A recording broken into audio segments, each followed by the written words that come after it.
How's it going, everybody? Welcome back to VoroMotors. I'm AJ Hart, here today with a new guide to unbox a ride. Right next to me in this little box here, I've got the KAABO Mantis Pro VoroMotors Special Edition. And this scooter's a beast. It's a dual motor scooter and it is no joke. I was playing around with one a little bit just the other day and it can really get cruising. I'm excited to play around with this a lot more. For today's video, what I'm going to be doing is unboxing this scooter, getting it set up for the first ride, and then going over some really special notes that I think are worth touching base on our special edition scooter. My goal here is to create a video that helps walk you through receiving the scooter to getting it out on the street and highlight a couple things that you might want to know specifically if you're looking into grabbing this version of the KAABO Mantis. So stick around, see all of my thoughts. I'm really excited to share them with you.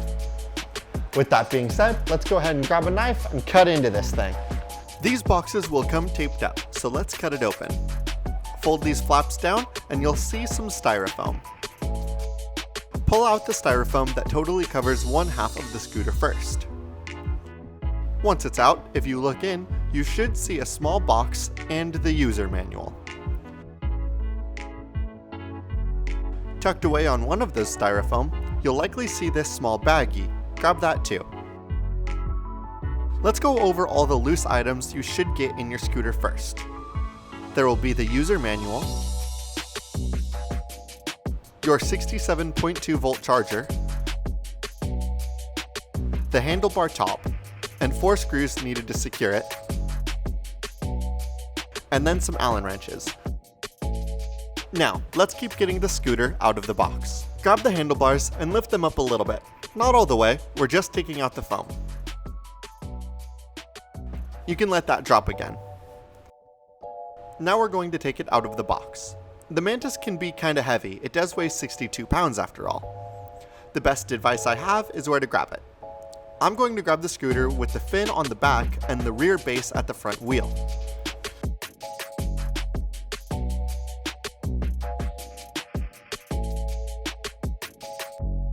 Lift with your legs to pull it out of the box, and then back up before bringing it down.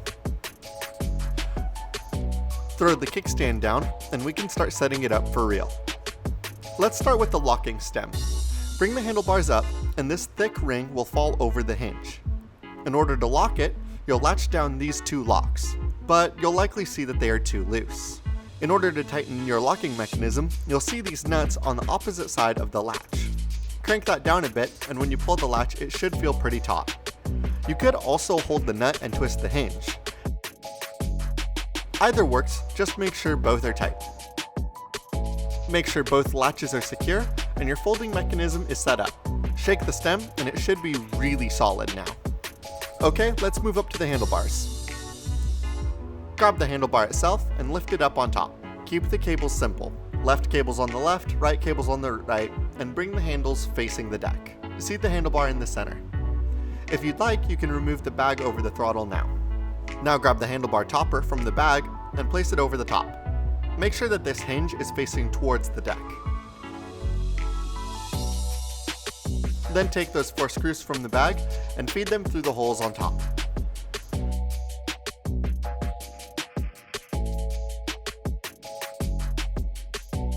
Go back over them a second time to ensure a secure fasten.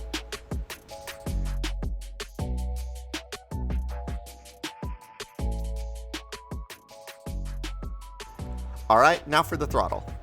The throttle is likely hanging loose here, with 2 screws in the spot where it would normally be rigged up. Go ahead and remove those 2 screws to make room for the throttle.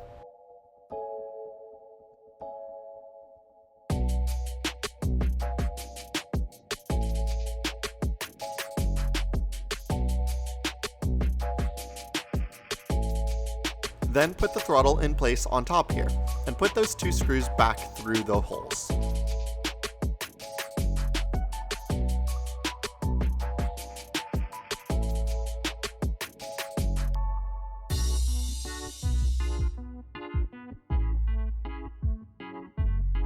Now that the handlebars are all set up, let's talk about the fold.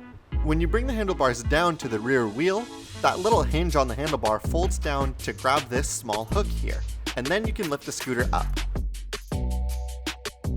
We're almost there, but before you get out on the road, I want to talk about the throttle menu. To turn the scooter on, hold the power button up on top. When on, pressing the mode button will cycle the menu through 5 different modes.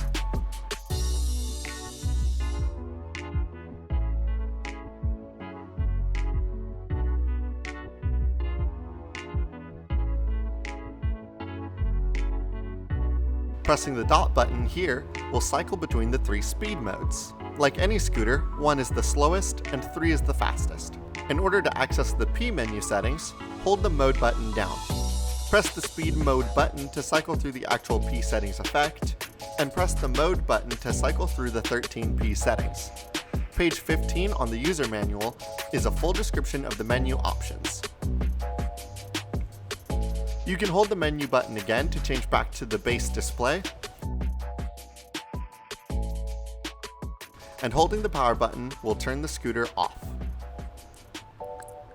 Looking down from the throttle, you'll see these 2 buttons, the Eco Turbo button and the Single Dual button.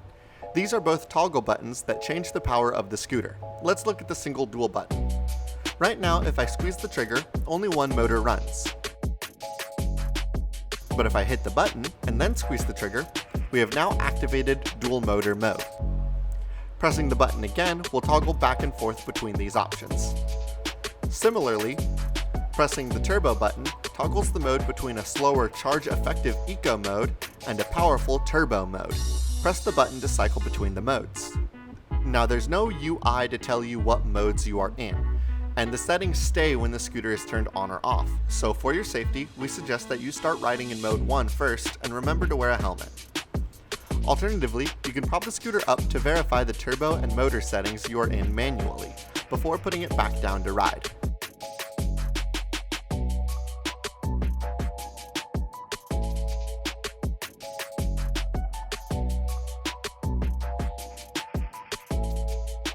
Last and certainly not least, we need to charge the LG battery of this scooter. Uncover the charging cover and look for a small nub on the charging port. Then look for the divot in the charger plug. Line them up and plug the scooter in. The charger itself has a small light on it. Green means that the charger is not sending a charge, and red means that it is currently charging. It will turn green again when the scooter is fully charged. There we have it. Your KAABO Mantis is set up and ready to go out for a ride. This is no more complicated than setting up just about any other electric scooter. It's super easy. The only thing to keep in mind with this scooter is every time you take it out for a ride, see if you can remember what kind of power mode it's in. There's no UI, so be mindful of that. Before I wrap this video up though, I want to go ahead and talk about some of the key features that I think are really cool about this scooter. For starters, our VoroMotors Special Edition Mantis Pro has a newly upgraded reinforced stem. It's a jagged shape to help absorb impact safely, and it has an upgraded stem bolt to match. This all keeps the folding mechanism area safer at high speeds. This scooter also has hydraulic disc brakes on the rear and front tires.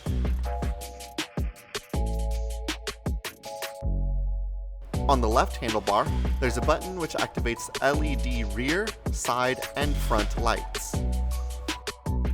The Mantis also has amazing suspension in the rear and front wheels. Of course, we should also mention the scale. This scooter is a whopping 48 inches long, with a 48-inch height to match. When folded, the scooter's height drops to only 19 inches tall, which is quite the drop. The deck itself is 23 inches long by 8.5 inches wide, making for a roomy, comfortable area. As for internals, this scooter uses a 27A controller, which is 2 controllers in one, so it's much easier to replace if that time ever comes. Of course, if learning how to work on this scooter yourself isn't something you want to worry about, you'll be happy to know that when you buy our special edition Mantis, you'll get our full customer care, with tutorials, personal service, spare parts, and accessories all being offered through our shop online. And there you have it. With those final notes, I think I'm good to go ahead and let you get out on the road. This scooter is an absolute joyride. I played around with it before, and if I'm being honest, it is way more exciting than riding on our cruiser. If you're buying this scooter, I'm actually really curious what's interesting you about it yourselves. I know that for me, I really like how fast it's going, but I don't really need something that generally goes at the speeds that this does. Is that why you're looking into the scooter in general, or is there another reason? I'd love to know your mindset behind purchasing this absolute beast. If you're looking at it and you're thinking, oh, heck yeah, this is the scooter I want, go ahead and check out the description because I'm going to have a link to our store page for this scooter so you can snag it right there if you're ready. If you have any ideas for other videos you'd like to see us do, drop those in the comments down below. A new scooter means a new line of content. Let me know what you want to see me work on this. As always, thank you all so much for watching this video. I hope that this video helps and I hope you enjoy your ride.